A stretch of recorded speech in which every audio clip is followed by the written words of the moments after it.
Ni hao. I hope everybody's doing okay. I sure am missing you guys. Today, I'm going to read a book from my personal library. This is called Library Lion, and I've always been very fond of it. Library Lion by Michelle Knudsen.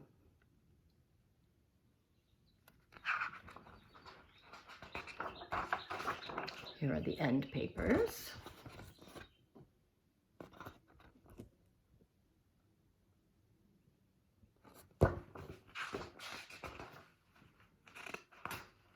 One day, a lion came to the library. He walked right past the circulation desk and up into the stacks.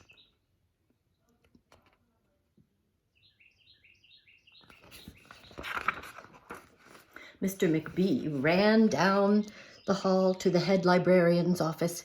"Miss Merriweather," he called. "No running," said Miss Merriweather without looking up. "But there's a lion," said Mr. McBee, "in the library." "Is he breaking any rules?" asked Miss Merriweather. She was very particular about rule breaking. "Well, no," said Mr. McBee, "not really." "Well then, leave him be."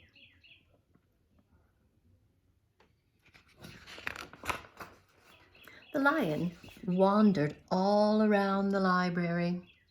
He sniffed the card catalog. He rubbed his head against the new book collection. Then he padded over to the story corner and went to sleep. No one was sure what to do. There weren't any rules about lions in the library.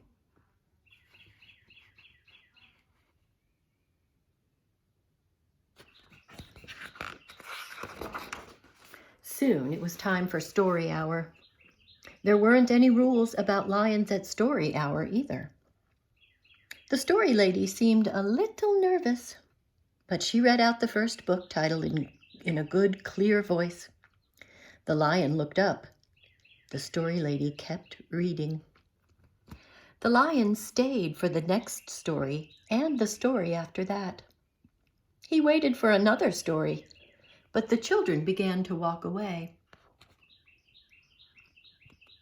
"Story hour is over," a little girl told him. "It's time to go." The lion looked at the children. He looked at the story lady. He looked at the closed books. And then he roared very loud. "Rah!"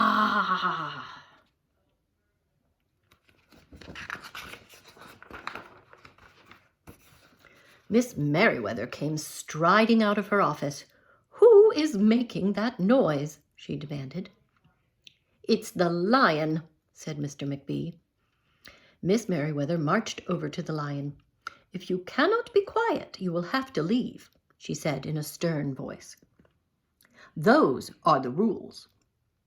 The lion kept roaring. He sounded sad. The little girl tugged on Miss Merriweather's dress. "If he promises to be quiet, can he come back for story hour tomorrow?" she asked. The lion stopped roaring and looked at Miss Merriweather. Miss Merriweather looked back, and then she said, "Yes, a nice, quiet lion would certainly be allowed to come back for story hour tomorrow." "Hooray!" said the children. The next day, the lion came back. "You are early," said Miss Merriweather. "Story hour is not until 3 o'clock."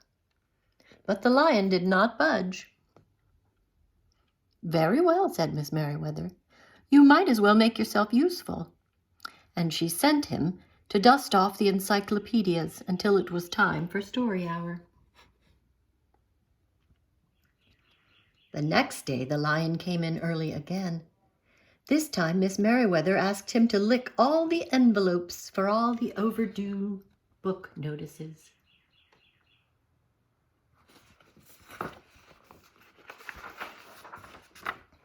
Soon the lion began doing things without even being asked. He dusted the encyclopedias. He licked the envelopes. He let small children stand on his back to reach books on the highest shelves. Then he curled up in the story corner to wait for story hour to begin.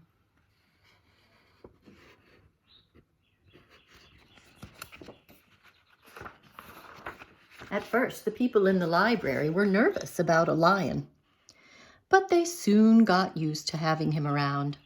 In fact, he seemed very well suited for the library. His big feet were very quiet on the library floor. He made a comfy backrest for the children at story hour, and he never roared in the library anymore. What a helpful lion, people said. They patted his soft head as he walked by. How did we ever get along without him? Mr. McBee scowled when he heard that.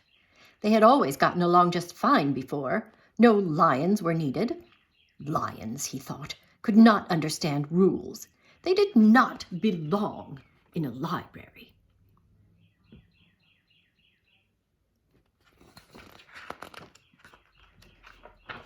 One day, after he had dusted all the encyclopedias and licked all the envelopes and helped all the small children, the lion padded down the hall to Miss Merriweather's office to see what else there was to do.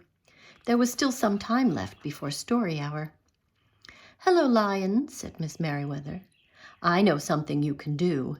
You can bring a book back to the stacks for me. Let me just get it down from the shelf." Miss Merriweather stepped up onto the step stool. The book was just out of her reach. Miss Merriweather stood on her toes. She stretched out her fingers. "Almost there," she said. Then Miss Merriweather stretched a little too far. Oh dear. "Ouch," said Miss Merriweather softly, and she did not get up. "Mr. McBee," she called after a minute. "Mr. McBee." But Mr. McBee was at the circulation desk. He could not hear her calling. "Lion," said Miss Merriweather, "please go and get Mr. McBee." The lion ran down the hall. "No running," Miss Merriweather called after him. There he is running. The lion put his big front paws up on the circulation desk and looked at Mr. McBee. "Go away, Lion," said Mr. McBee. "I'm busy." The lion whined. He pointed his nose down the hall toward Miss Merriweather's office. Mr. McBee ignored him. Finally, the lion did the only thing he could think of. He looked at Mr. McBee right in the eye, then he opened his mouth very wide, and he roared, the loudest roar he had ever roared in his whole life. Roar!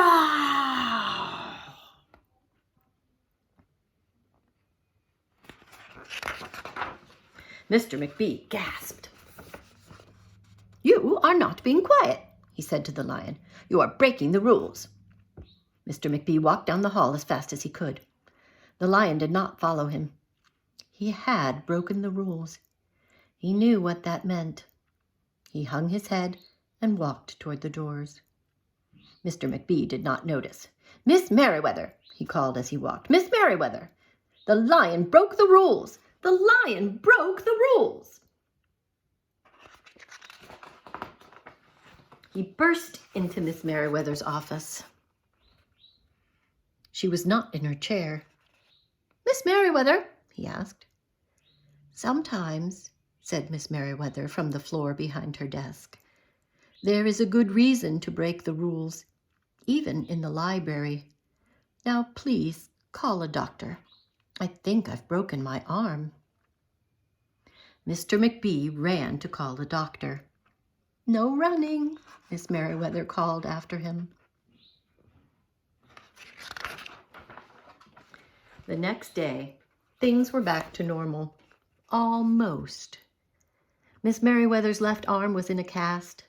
The doctor had told her not to work too hard. "I will have my lion to help me," said Miss Merriweather.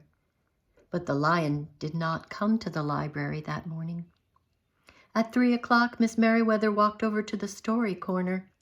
The story lady was just beginning a story for the children. The lion was not there. People in the library kept looking up from their books and computer screens, hoping they would see a familiar furry face.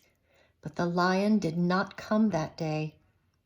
The lion did not come the next day or the day after that either.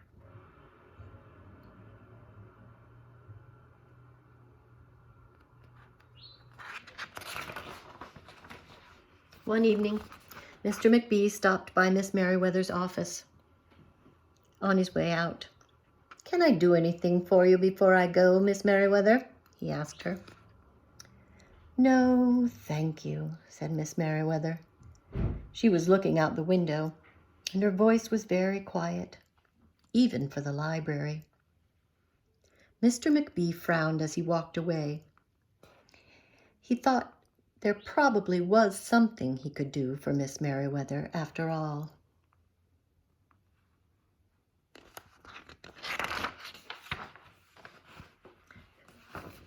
Mr. McBee left the library, but he did not go home. He walked around the neighborhood. He looked under cars. He looked behind bushes. He looked in backyards and trash cans and tree houses.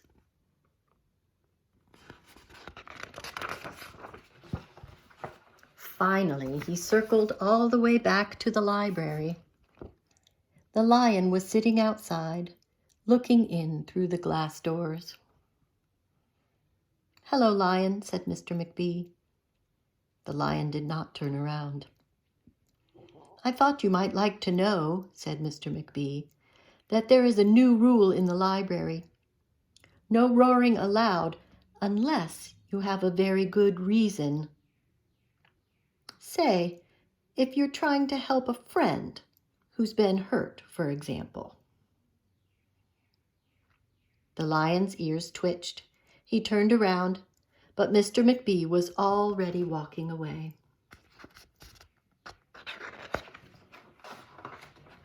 The next day, Mr. McBee walked down the hall to Miss Merriweather's office.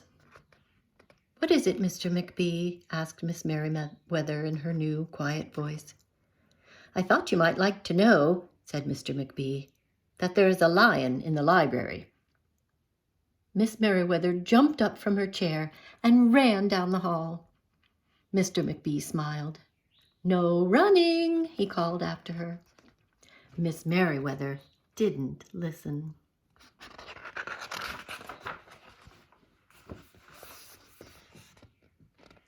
Sometimes there was a good reason to break the rules, even in the library.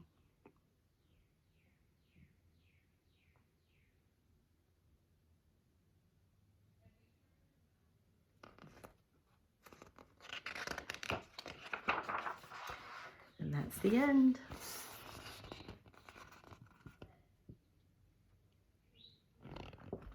That was a bit of a long story, wasn't it?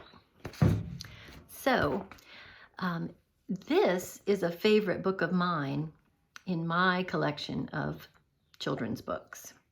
And I am betting that you guys all have a lot of children's books at your homes. So my assignment for you today is to look through your books and pick out your 3 favorite books. 3 favorite books, 3 books you love to look at and have people read to you. Take those books and have someone take a picture of them or work with them to write the names of the books down and have those posted on our Padlet page, and then we can all compare and see if any of us had the same favorite books, or maybe get some ideas for other books that we haven't read before but that come highly recommended by our friends. All right, I'll look forward to seeing those. See you next time.